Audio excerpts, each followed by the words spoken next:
Oh yes, a very good evening once again, and welcome to the program Beyond the Headlines. We did promise that we'll be bringing you another edition of this program this Sunday, and here we are. Today we want to ask the question, are the Kenyan youth the most marginalized and misused by politicians in this country? And this morning we have the pleasure to have a great panel, by the way. That is Frank Mukwanja, is from the Center for Multi-Party Democracy. Frank, welcome to the program. Thank you very much. And also joining us this evening is none other than Waithara Gaido. Waithara is she's the Executive Director of the Alternatives Africa. Welcome to the program, Waithara. Thank you. And of course, the space you see here will be joined by Javas Bigambo, who is from the Youth Agenda, as we talk about matters youth. If you want to engage us, the drill is always simple, as Jen Wamboy will let you know in a while. Jen, I want to believe you've been good since last Sunday. As always, yes. Looking forward to Beyond the Headlines. We'll be good just Beyond the Headlines to deliver what Kenyans ought to know. A warm welcome once again to Beyond the Headlines. I'm Jane Wamboy. Now, as already mentioned, in today's discussion, we will be talking about the youth and some of the challenges facing the youth. Citing from the recent example of the IEBC demos, it is the youth who have been forming the largest percentage in the demos. Now, seeing such brings a lot of questions to mind, and a key one among them, and also what we're asking you today, are the youth the most marginalized and misused group by the politicians? Are the youth the most marginalized and misused group by the politicians?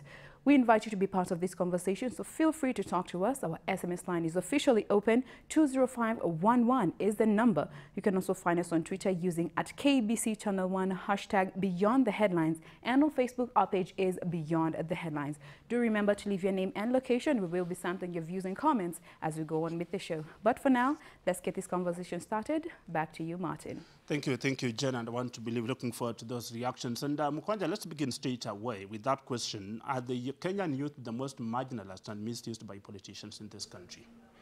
I think the answer is both yes and no. Yes, because of what we have seen over time, mostly after the multi-party initiative of 1992. We have seen young people only engaged in the wrong things politically. That means being mobilized in their numbers to attend political rallies, and not just to listen to the policies that the politicians are churning out in those political rallies, but obviously to heckle the opponents and make life difficult for the opponents. To that extent, you may say they have been misused, and therefore they have not engaged meaningfully. But looking at the reality, what it is, young people have actually also engaged meaningfully. Looking at the average age of the parliament at 2013 in March when they are sworn in, the average age was about 42. That tells you that a lot of young people are getting elected. And they are not just getting elected for being young, because youth is not a qualification, but because they have articulated a particular issue that has resonated well with the electorate, and therefore they have been given the position of leadership. Now, the question that needs to be answered is, have the young people once entrusted by the electorate, have they been up to task, or have they disappointed? And I will almost say that the contention begins from with our youth in this country, because you did cite 42 years and said young people seems to be doing good in this country. I mean, by the time, I know the Constitution, I know the National Youth Policy defines the youth as an 18-year-old to a 35-year-old. Yes. But I'm speaking from a point of view of by the time a young person gets elected, by the time you get elected at 42, you have been politically active from your early 20s. That tells you that these people have begun, because you don't begin politics today and get elected tomorrow. You begin by demonstrating your capacity, and by the time people entrust you. So by going by the Kenyan standards, 42 is quite a youthful age, not in terms of being young, but in terms of being youthful. 42 is actually a very good age to look at. Very interesting. Waithara, when you talk about the question of youth, and he cites the question of youth being misused, talk about mobilization, heckling, what makes youth be susceptible to this kind of tactics that are normally used by politicians in this country? The youth in this nation are let's say those who are eligible for voting are 5.9 million, aged between 18 and 35. Now, according to the Youth Fact Book, 43% of those fall between the age of 18 and 25.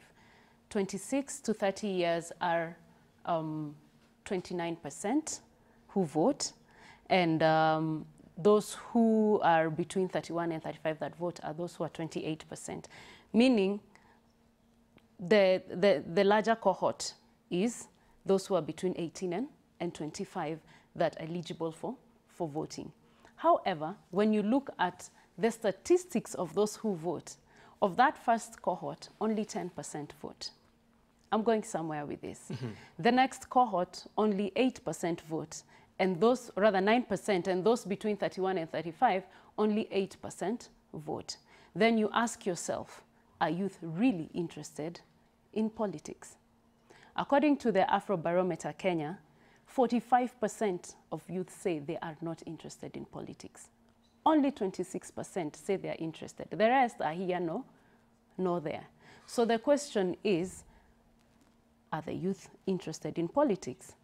Looking at it from a socio-economic development, or rather socio-economic perspective, I think it's a transaction, because do you think youth go and heckle without being paid? If I am being offered some money, I am jobless. I'm being told, go, this is what is expected of you, and for this, this is the match that you will get. But then is it not an indictment of the Alternatives Africa and at the same time CMD here? Because these organizations exist purely to empower the youth to do civic education, so that these people are kind of interested in engaging some of these things. But then how do you talk about your youth agenda? You have Alternatives Africa, you have CMD, all doing the same thing. You want to empower the youth, but they are still becoming susceptible to some of the tricks that the politicians seem to be using.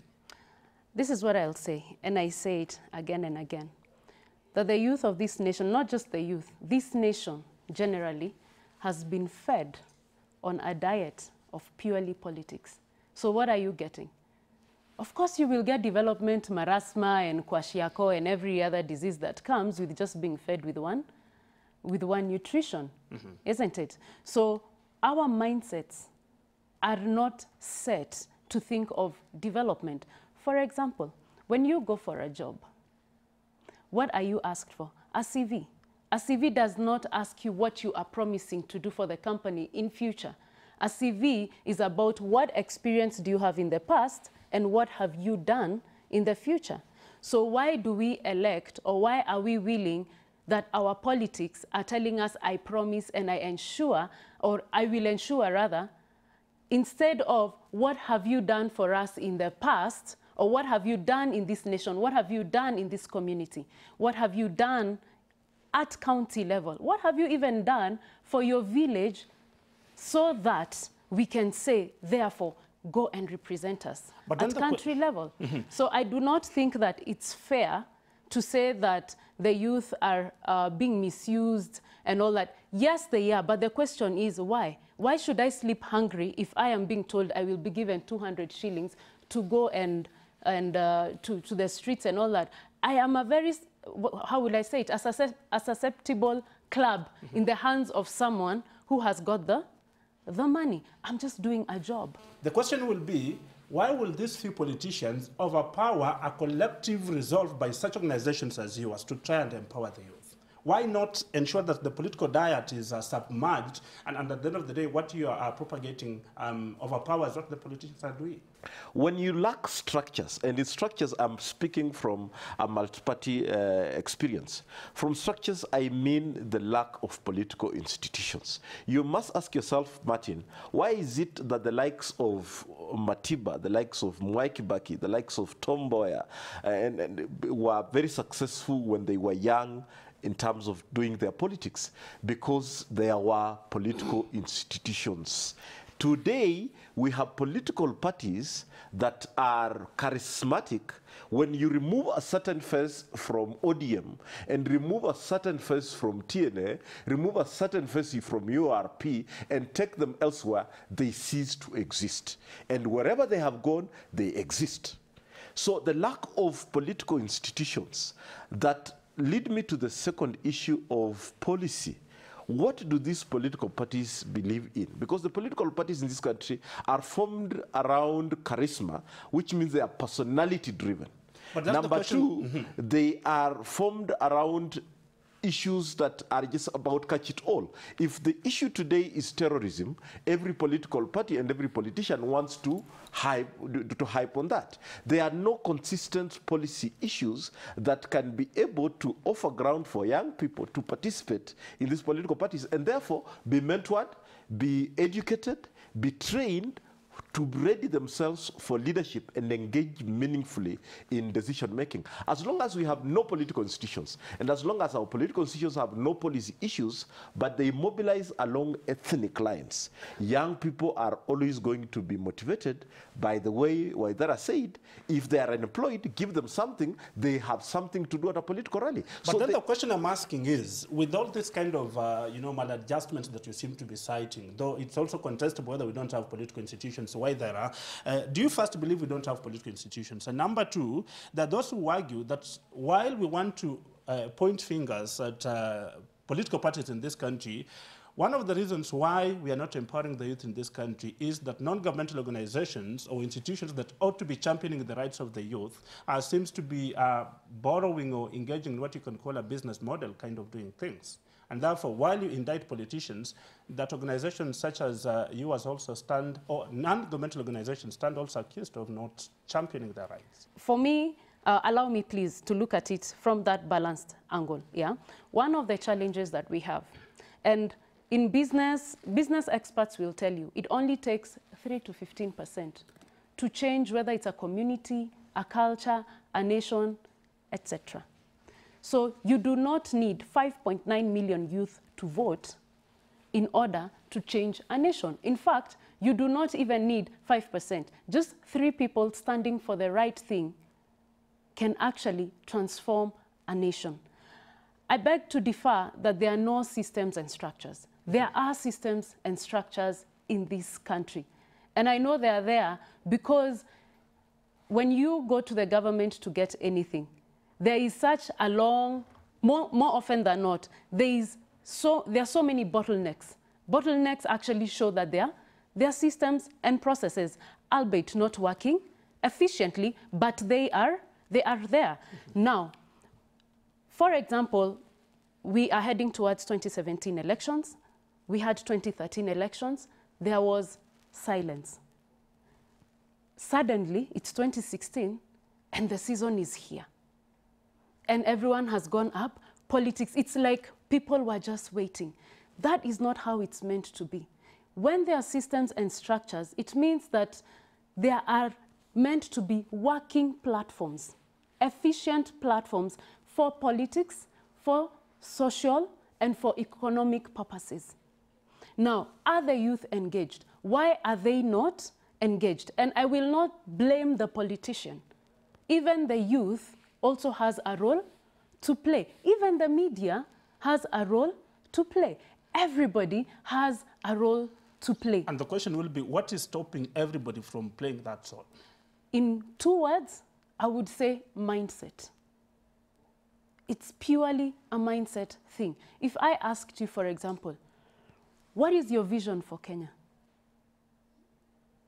There's a time people were told to sing the national anthem. Most Kenyans can't remember their national anthem since high school. Isn't it true? It's true. What every day we wake up, we all have a dream, we all have a hope for our personal lives. But do we have one for our nation? When you look at, for example, the United States, their flag is everywhere. They are so proud to be Americans. We are proud to be Kenyans when our athletes win, when our sports people win, when we are hit by terrorists, we are one. But we are heading towards 2017. Suddenly, we are Luo, we are Kamba, I thought we were one. We gave blood for each other a few years ago when Westgate was hit. What have we forgotten? And so the question is, Mkwanja has intervened. The question is, what is stopping you from changing the mindsets of the young people in this country? Because Waithera seems to allude to that. I think the whole point was not about the lack of structures and or systems. The issue is about the hollowness of these structures. I will, for instance, cite, you have a system for registration of political parties. And these political parties have real good structures. But what are the policy and policy orientations and programs of these political parties so that they can be able to ready young people? The issues that Waithera is complaining about, issues of patriotism, issues of being a visionary at a very, a tender age, issues about understanding nationhood and being there and offering solutions, they can only be offered pragmatically through a structured political party that has proper programs to mentor young people, to educate young people around particular issues, so that every young person can be able to argue informed by particular issues, not informed by their mother tongue and where they're coming from and who has asked them to say what they are saying. So that is what I wanted to clarify. What is stopping us? The burden, the responsibility of service delivery to the people is squarely to the elected government by the people.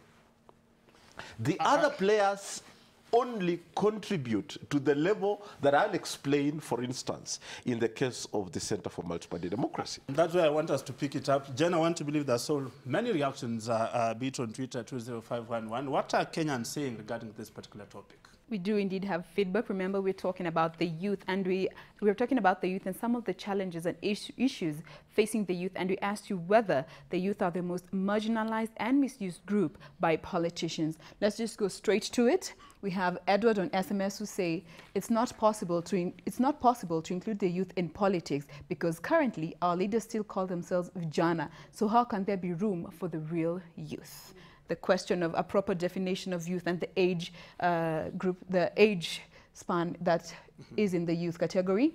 We also have Nyambura on SMS. There is no way the current leaders would want their youth to be involved in politics. They view the youth only as a tool to be used for personal gain. All right, one more on SMS. We have Wanja who says, the only way the youth can be constructively involved is if we support them to vie for seats. Wanja calling for the youth to come out in themselves so that they can get support to be pushed to vie for the seats. Keep talking to us. Our SMS line is still open. 20511 is the number. On Twitter, you can find us using @KBC Channel 1 hashtag Beyond the Headlines, and on Facebook, the page is Beyond the Headlines. Martin, back to you. Thank you. And I like what Wanja raises there. With youth in this country, I remember I began by that question, Waithera, and I'm 35, in fact, I'm 50 years old. I want to be president of this country, and I'm saying I'm representing the interest of the youth. Do we get some degree of what you can call a lacuna, kind of in terms of defining a youth in this country? Okay, according to the Constitution, a youth is someone who's between the age of 18 and one who has not attained the age of 35. However, there are those who feel young at heart, and we cannot blame them for feeling that they are young at heart, or for those who feel that they can speak on behalf of the youth. But that does not legally qualify them, according to the Constitution of Kenya, to be youth. So one of the challenges that we are having with the youth is the mentality that we were given since we were very young, that leadership is for older people, that you're still too young to lead. And that is why you see that even when you look at some of the opportunities that are being given to the youth, as I had someone describe, they're just about grass cutting and trench cleaning, because that energy needs to be spent doing something. But what about the mind? Even when you look at most of the forums and the conferences that go on, you will find, I attended a youth conference earlier this year, and there was not even one youth representing youth, and it was on youth unemployment. And yet we've got an example of Honorable Sakaja, who had just, the employment bill had just been passed. Even he was not invited for that. Why? Because they feel like youth, the older people feel like youth are their burden. Yet, when you look at the greatest innovators in this country, even of M-Pesa, when you look at the JUST conference that just happened last year, you did not see any old people displaying their innovators. Hardly did you see any. Who did you see? You saw youth. And that is why I agree that what we need is mentorship for young people. If you want to have a youth event, it should be youth-led. But one of the challenges we are having, and the youth seem to have accepted it, is that the older know better. Yes, they do, for their generation. But for our generation, we do know better. We are faster with technology. We are faster, or rather, we are more flexible when it comes to taking risks. Young people are very good at that. We are very quick at changing our minds. We don't mind changing our minds if we are convinced in that direction. However, that is not being displayed. That is not being shown. We're going to delve into the issues you want to raise. I know where you want to head to. And of course, Javas Bigambo is now here with us. That is the guest I did introduce earlier. We want to take a break, and when you come back, Javas Bigambo from the Youth Agenda will also be here with us. Stay tuned to the program. This is definitely Beyond the Headlines.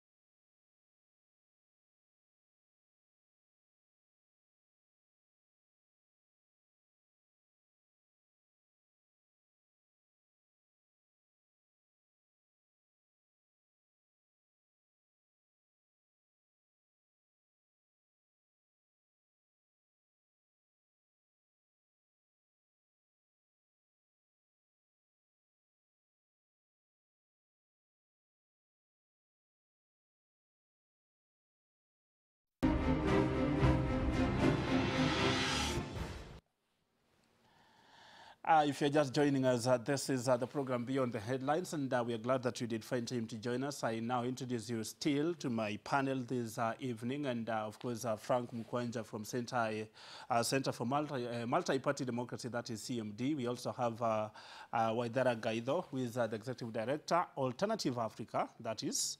And the man we've been waiting for is final here. That is Javas Bigambo from Youth Agenda. Welcome, sir, to the program. Thank you so much.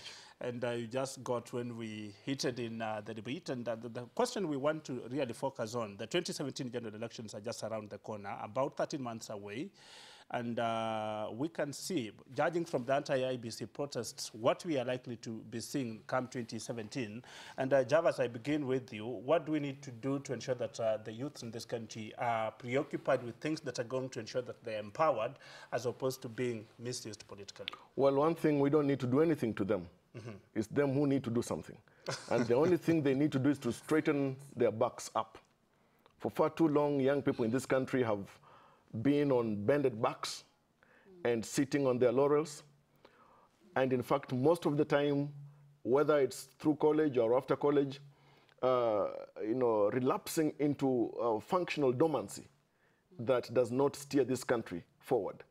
Now, a few things do happen, and we may take note of them. Well, it is always said, and fingers of accusation pointed to the young people, that why is it that they don't get into politics or political leadership? Secondly, why is it that most of the time they are deemed to be the rocks in the slings of politicians for purposes of political expediency? And I have brought myself to a quick and reserved conclusion that, one, it is easy to conclude that young people have been miseducated, misinformed, and some of them elect to thrive on that miseducation.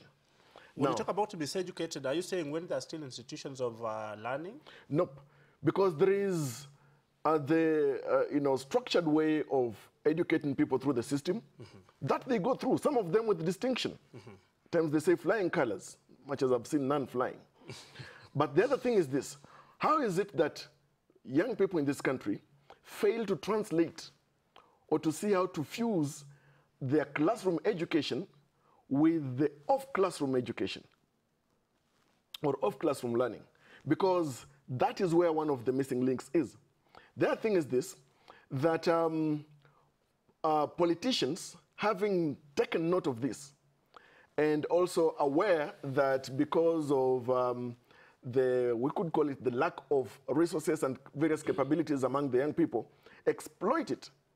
And they forget, for instance, what Adam Smith tells us, that it's not from the benevolence of the butcher or the baker that we get our dinner, but out of their own desire for selfish gain. And the leaders, political leaders, especially in this country, exploit young people in this country for their selfish gain. But then if we know, Javas, and that's the question I think that I was raising earlier, that we know as Alternatives Africa, as Youth Agenda, as CMD, we know very well what politicians do to exploit the young people. The question is, what are we doing then to ensure that the youth are not exploited? I will take that question. What Alternatives Africa is doing, in short we call it Alternatives, is that Alternatives is a socio-economic development organization. We realize the place of profit. We realize the place of having a source of livelihood.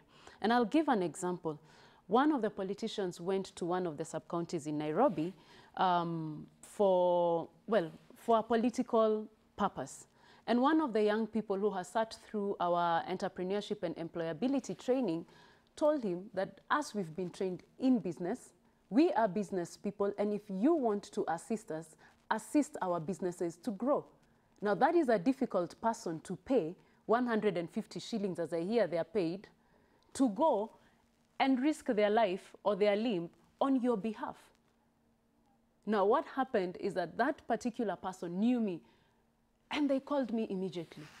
And when they called me, they didn't even tell me much. They gave that young person the phone, and what the young person told me in brief was, you people figure out how you can partner and help our businesses to grow. Now, let me ask you, do you think that young man will close his business mtaani to come and riot here on a Monday? He will not. He Why? will not close, because but for that he has an investment. Yes. And therefore, many of the young people that you are seeing being used or misused is simply because, as I told you earlier, one, they get paid for it. It's not for free. But they are making money. But because they also... And I agree with her, and it all boils down to the question of chances and choices. And I would possibly, it would best be summed up by what J.F. Kennedy, former president of the U.S., termed as a lack of intellectual and moral strength. Because most of the time, on the part of the leaders, there is the lack of intellectual and moral strength. On the part of many young people as well, there is that lack of the moral and intellectual strength. And that is why the absence of that morality drives a politician to go and engage a bunch of young people, not for their own good and progress, but for his. And then look at it this way. For example, put into context, because we have to look at it textually, contextually as well, the issues of the IEBC demonstrations in Kenya, anti-IEBC rather. And while we know very well that disobedience, civil disobedience, demonstrations are not a new thing, and we know very well that by way of having their place in Article 37 of the Constitution, they are legally accepted. But how is it that we find young people who have been employed to step out of their abodes or houses, etc., businesses, to come and engage in demonstration or picketing, they start burning up other people's businesses, they start looting and beating up other people?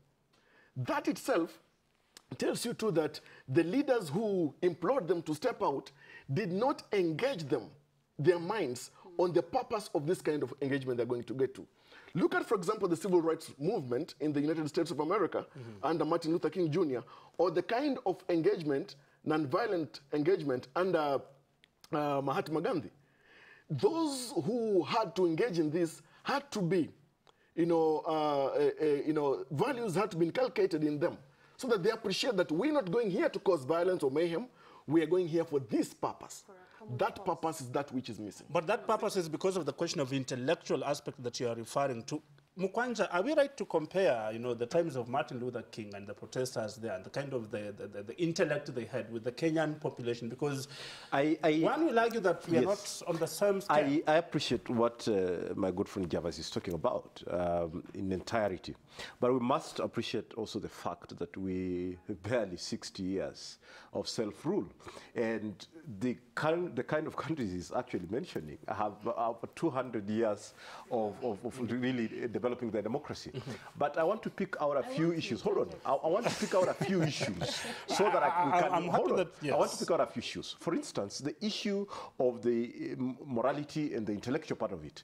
It's correct, but we must also underscore the fact that amongst those young people, there have been those ones who've been keen on non-violent, and the media houses, including this one, have reported as much that we have seen young people within those protests asking the others, and in fact going for the throats of the ones that are misbehaving. So there are elements, and I want to also agree with Waidara, that you don't need 5.9 million young people to act so that we can change. There is a percentage of young people that we must be able to, push on. And that is why I'm emphasizing, Martin, on one fact. The issues that are bedeviling this generation is not even a problem that was created by this generation. It's an emergency that has to be addressed by this particular generation, that the problem is we do not have the diagnosis of it. We are doing a prescription without a diagnosis. That's number two. We must appreciate the issue I'm talking about, structures.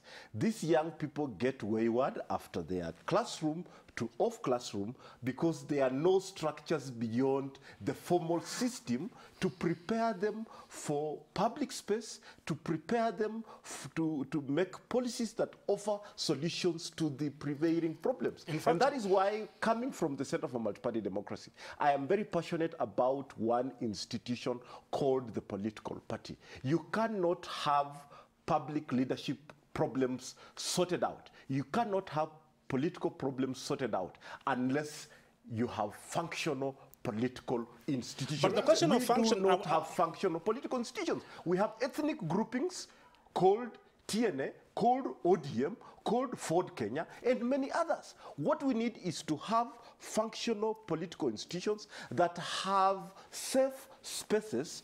Waidera just said she is coming from a background of student leadership. Waidera must appreciate that student leadership and public leadership have particular differences, and she must be mentored. Where are these mentors going to come from when the political institutions are dysfunctional? Before I go back to Waidara, Javas, the question of what is raising that political systems that you have in this country seems to be dysfunctional. My view will be we seem to have functional political systems, but then which are advancing elitist kind of mentality, so that you want to say that you have appointed or nominated Martin as a member of parliament. But if I go deeper, I'm related to you as a party leader. Are we really advancing the interest of the young people in this country? I have to aver that our political institutions are functional. Yes. But the function for which they are made is that which is different. Yes. That which is not progressive, but they are functional. Yeah. The issue is they're serving a certain function, that which is not for the general good. Now, thing is this. The function of a political party is not being a vehicle to elect so and so to get to the house. I agree. What is the basis of electing that individual? I think we are moving in the right direction. Today, fact that the exchequer is financing or funding political parties is one of those vital steps that, moving forward, the people, being sovereign, as Article 1 of the Constitution stipulates, need to start making demands of these political parties, so that these political parties don't serve the whims of their founders or the leaders. Because today, who unto you if you raise a finger to point to the direction of your political leader, chastising them for something, or appearing to have a well-thought-out idea that you do not gift your political leader to bring it out so that it can be seen it is out of his wisdom. But we are closer. I see, Waidara, you seem to be something. Yes. But even as you say this, are we in a position, are we near anywhere close to what you can call maturity in terms of the way we play our politics? Before we answer that question, first of all, let us agree that values and principles know no age. We cannot say that the US behavior during their civil rights is simply because of the timing of when it happened. No. It is a matter of values and principles and set goals and disciplines according to how you will run your political parties and towards what end. So we cannot say that, oh, you people, we want you to go and demonstrate anti-IEBC, and after that, do whatever you want. After all, Kenya is only 40 years old. It is a matter of values and principles.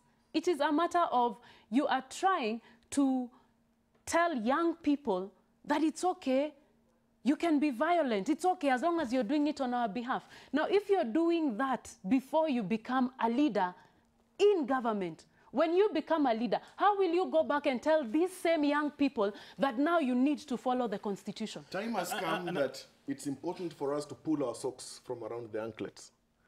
Just a couple of hours ago, I think far less than 24, we've had a leader of the opposition saying that unless the leaders who are behind bars are released unconditionally, there are going to be unspecified consequences.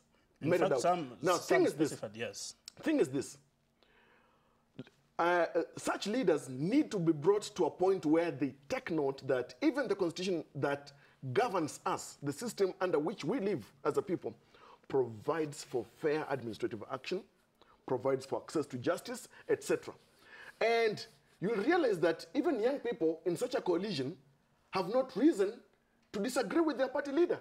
These are things that we need to, to part ways on. But the question is, and that's the question, and I'll be coming back to you once we join Gori Wycliffe, because the young people are agreeing with the politicians, but is it that Youth Agenda, CMD, Alternatives Africa, are we not doing enough to ensure that the young people agree with you? Why is it that?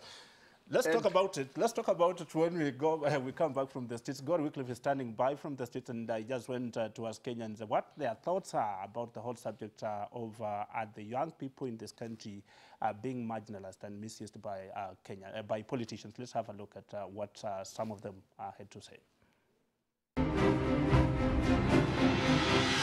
Well, it is a fact beyond reasonable doubt that the youth form a critical part of any society.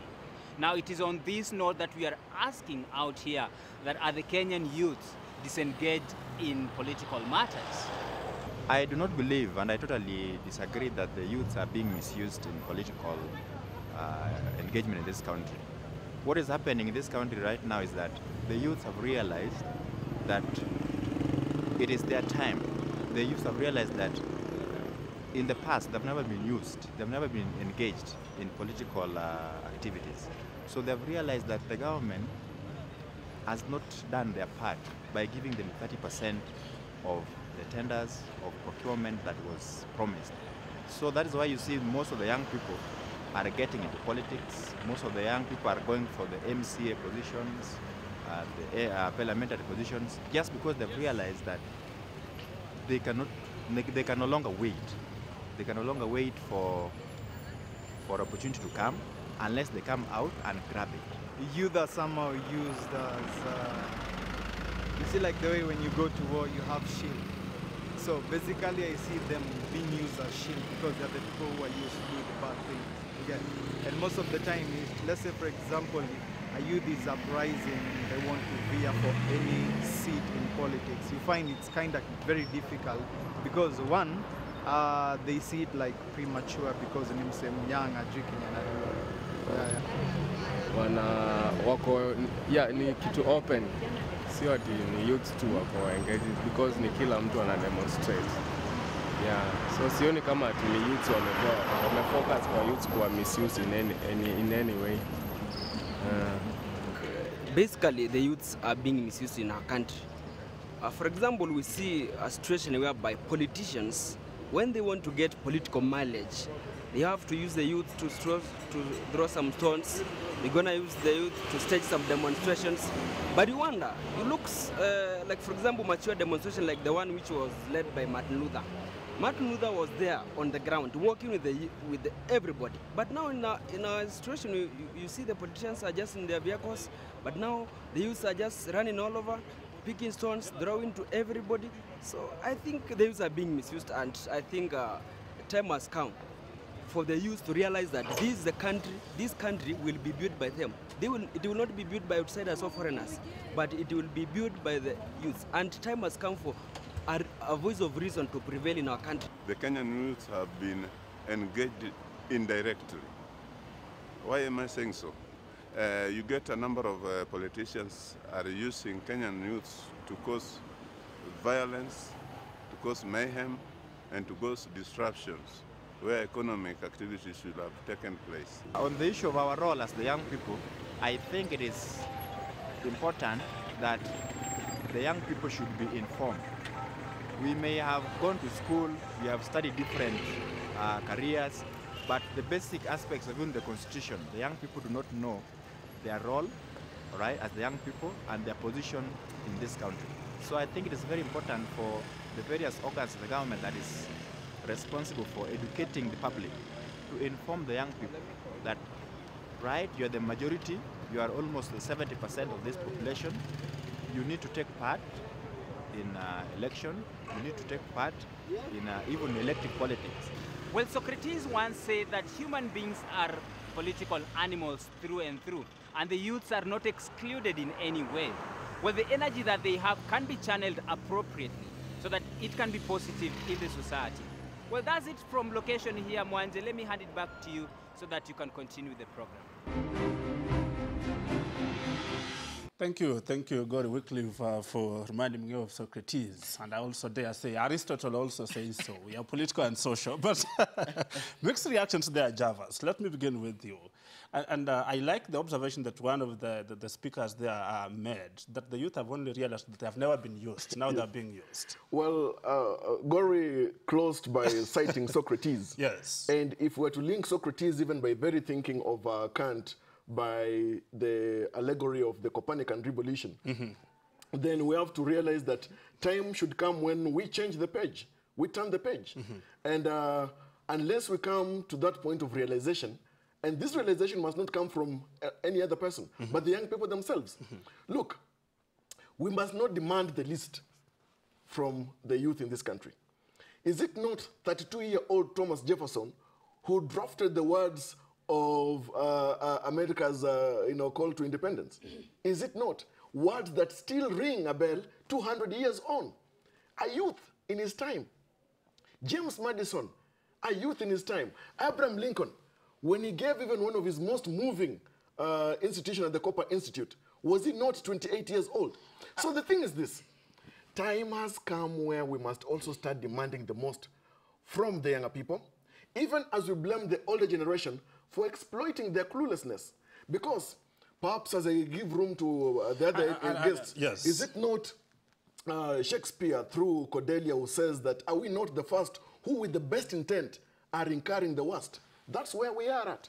The kind of philosophy. But is it that Java's is so much, the benchmark you are using is so much higher than we are? But I don't know what to answer. Let me bring it back home. Yes, bring it back home. For the sake of perhaps the young people who did not do philosophy. Who did not to simplify it, yes, and break it down. It's simply this. The nation we want shall not be given to us as young people. We have to create it ourselves. And if I give an example from right here at home, the people who fought for independence, the ones that actually shed their blood, I am sure they were not 60 years and above. They were young people. They were youth. They are the ones that fought for political liberation with the help of the older ones that were being arrested and others that were hiding and all sorts of things happening across the nation, not just in the Mau Mau forest, not just there. And what does that say?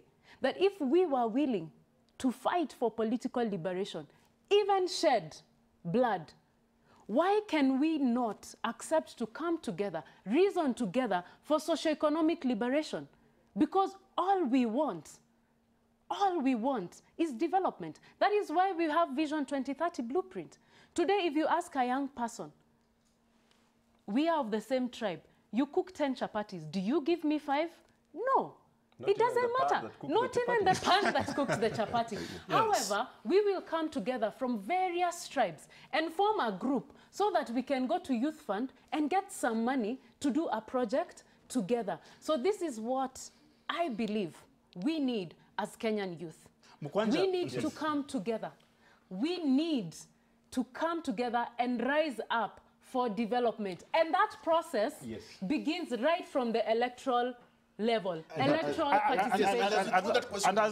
Yes, I'm trying to know there are various categories of youth in this country. Yes. Question is, if we were to have the instruments of power in the hands of the youth in this country, what will they do with it? Because we could be saying that the youth should be given, as it said, given. Now, suppose they are given on a platter. What will they do with it? And a good question, because Mukwanja, that those who argue, the thing is, I'm saying it won't happen, but the thing is this. Actually, it has. What I'm saying, the point is this. The youth too are not preparing themselves for opportunity and take-up. In fact, I like the way you're posing it, because Mukwanja, here the argument is, if you look at the political landscape, for example, for those leaders you want to perceive as youthful, the argument has been that let the young people down. So are we ready, even as the young people, to take over? Listen, Martin, I'll take it from this perspective. The history of this country, as Javas has pointed out, elsewhere, is dotted with footprints of many young people that have made a difference. And at any particular time, you look at the likes of Mwai Kibaki, when they began their journey in public leadership, they weren't 70-year-old. They were literally out of campus life. Number two, look at the likes of Tom Mboya. When Tom Mboya was exporting Barack Obama Sr. to the US, this guy was in his mid-30s. So there is proof enough that young people can be able to rise to the occasion. Yes. But what sets us apart from those generations? Every generation must have a vision. The independence generation had a vision for self-rule. We have had a generation that has called itself the second liberation and indeed delivered the new dispensation that we have, the multi-party first and then the new dispensation in 2010 in terms of a new constitution that is quite good to move our country to the next level. What I need to say just to close, what is the vision of this generation? I want to state here clearly that we have problems of negative ethnicity. We have problems of, really making sure that thieves are the ones that are, on positions of leadership. Thieves are praised. That is not the vision. I'm saying the issues. Who crafts a generation's vision? I'm saying the issues that needs to craft the vision.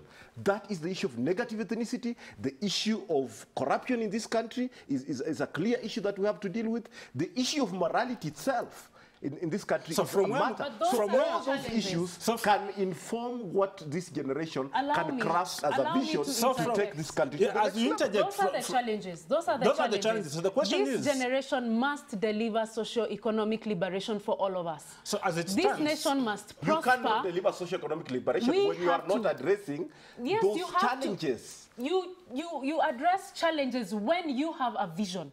When you have a vision, then you will identify what are your strengths and what are your weaknesses, what are your threats and what are your opportunities. This generation has to deliver socio-economic liberation. It has to deliver socio-economic development, because as long as people are hungry, there is no day you will have peace, even in a home. So if I hear you rightly, Mukwanja, let me pause this. Had Waithera had the patience to listen to the issues, then she would have gone to that issue. The issue of unemployment is a key issue that we must also address.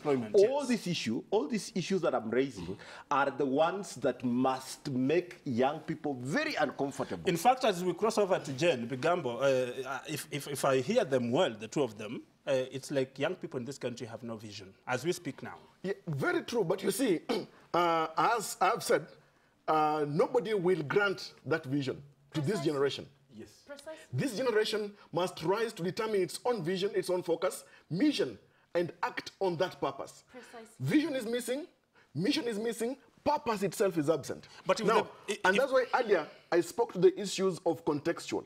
Today, appreciating modern capitalism in which we live, and the Constitution of Kenya 2010, that now is supposed to aid in social transformation that she's speaking to, then you realize that it's the young people themselves who must rise to determine how do we engage, and disengage when it's not serving us, determine our own vision, and start steering forward. For example, in the run-up to this 2010 Constitution, have we not heard it said that we will not read that draft document because the leader has read it for us? It was read for them. When we throw ourselves into the pool of ignorance, then only ignorance shall be ours. But do we have capacity as young people to define our destiny? That should be the question. Let's Jen, I want to believe that I have reactions to the other side. This is an interesting discussion. You know, this is a much-needed conversation on the role of the youth in our country at this point in time. And we asked you whether you think the youth are the most marginalized and misused group by the politicians. Some more feedback has come in. We have Mutua on SMS who says the youth are not actually involved in politics. They're just being used and manipulated. Again, echoing what Javas began by saying, do they really know what they're going to demonstrate about, or is it just merely for financial gain?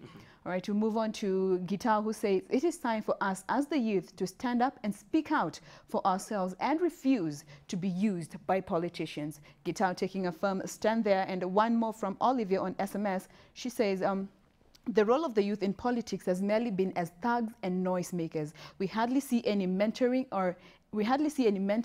or involvement of the youth in active and positive politics, bringing up the question of structure and support systems for the youth as they transition from active leadership in campus to in the society. Again, what Waithera was talking about. Our communication platforms are still open. Keep talking to us. Our SMS line is 20511. On Twitter, you can find us using @KBC Channel 1, hashtag Beyond the Headlines. And on Facebook, the page is Beyond the Headlines. Martin, back to you. Thank you, Jen, and very interesting, by the way, responses from that discussion. And even as we bring this to an end now, I want to raise this question, Mukwanja, and Gitao raises a very fundamental question, that the youth should refuse to be used by politicians. But I'm just imagining, here I am, I'm at Mathare Slum or somewhere close to, say, Eastlands. I'm unemployed. A politician comes with 100 bob or 200 bob. What are the chances, or even 50 shillings, it doesn't matter. What are the chances that I'm going to refuse? I think I want to flip it and answer this way. Ours is not our democracy, but a conspiracy and a confederation of fools, because young people have chosen to be ignorant. The 100 shillings you said cannot, a conspiration and a confederation of fools. A conspiracy and a confederation of fools, because young people have chosen to be ignorant. Yes, justify. Young people have chosen to be ignorant. If you look at the simple arithmetics, 100 shillings cannot be able to deal with the issues that you are confronted with. Only the right decision in terms of which leader is going to give us the solutions in terms of sitting down and engaging and separating wheat from chaff and saying, Javas stands for this, and Waithera's opinion about unemployment is this. I think Waithera has a better plan in terms of getting more young people in between jobs than Javas, and therefore I'll vote for Waithera. And I will not, out of that, I will not pick Javas' 100 shillings to make that decision. The mere fact that you're convinced to take their 100 shillings qualifies me to call you a fool, and therefore making ours not a democracy, but a confederation of such a youth. Please, I will not, I will beg to differ there. I will not call such a youth, I would not call such a youth a fool. Because there's a word that goes on mtaani, and it comes from a Kikuyu word, it's called kurarira. Kurarira means that you slept hungry. Okay, now if I sleep hungry and somebody comes and tells me, go and make noise. And I'll give you 150. And I'll give you 150. Trust me, with 150, I can eat. I can eat in the low-income settlements. Yes. I can eat for at least 3 days. In fact, right now I'm thinking, let's make a conclusion. Allow me to finish. Allow me to finish. right now I am on survival mode. I am not thinking about 1 week. I am not thinking of my future. What future is there if I will die or drop dead in the next 24 hours? So right now, what we need to think of is how can we include the youth in all the decision-making processes, political, social, and economic, while ensuring that their present challenges are being addressed. And we as alternatives are figuring out that, and we are just waiting to partner with one of the organizations to see how we can do something and start a campaign towards that. Absolutely. But we are very aware that there is no way you can expect someone to think in terms of the future when right now they are watching their sister or their mother or even a friend dying because they cannot afford 300 shillings for medical clinic. I like what Waithera says. And as we bring this to an end, by the way, Javas, I want to finish with you. And maybe I can just try and put things into perspective for Mukwanja as we bring this to an end, by the way. And we have about 40 seconds. Mukwanja, 100 bob in Kenya can buy milk, 45 shillings. For how often are you getting that? For how often are you getting that? Are we being economy? There's a economy, by the way. The question is, Javas, we want to be how often do we get the question that? is how long, and how that's what we often talk do we about. get it? But the Javas, is Mukwanja becoming too idealistic and not realistic based on the Kenyan Youth context? agenda believes that the youth must rise to set their own agenda. And that own agenda also means that you must look at where you are today and how you can move to where you want to go. Question is, the fundamental question is, how do we move from here? And that means that engaging with all the networks that exist, mentorship opportunities, and the issues that Alternatives is speaking to, the issue of political awareness that CMD is working toward, and more than that, the young people also themselves realizing that it's time enough to wipe off the scales from their faces and start engaging afresh, anew, with purpose, with vision, and determination. And you can finish the show by throwing a philosophical quote. Just the last one as we bring this to an end. Do you want to quote Thomas Jefferson, or is it, I don't know, whether it's Aristotle or whoever, you're free to. But you see, throw in a quote, Jarvis. Well, we may quote them. They lived among us. They are long dead now. Yes. I think the greatest challenge is that we live our lives today such that we will also be quoted during such times. And that is the challenge to the young people. Turn a page every day. People in this country are not reading. Read, work hard, pray hard, and actually it will work for all of us. So as things stand, if you want to hide anything from a Kenyan, Put it in a book. Put it in a book.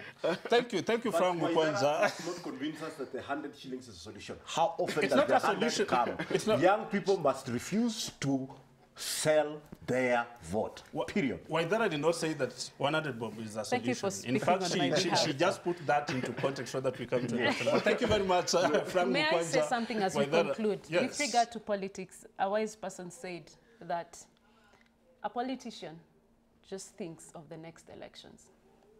But a statesman thinks of the next generation. This is the generation that the politicians should be thinking about as they pass on the baton.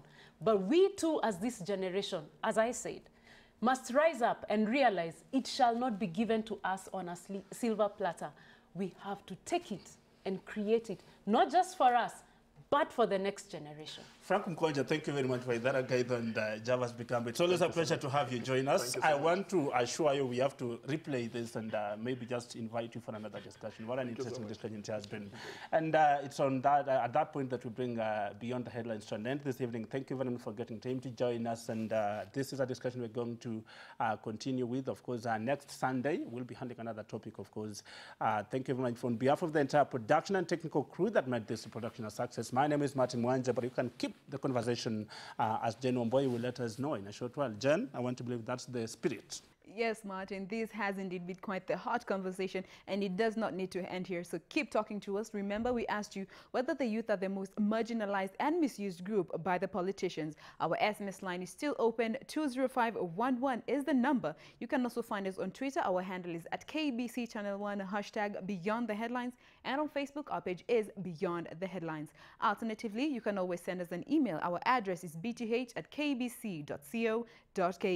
My name is Jane Wamboi. Many thanks for coming in Beyond the Headlines. Do enjoy the rest of your viewing.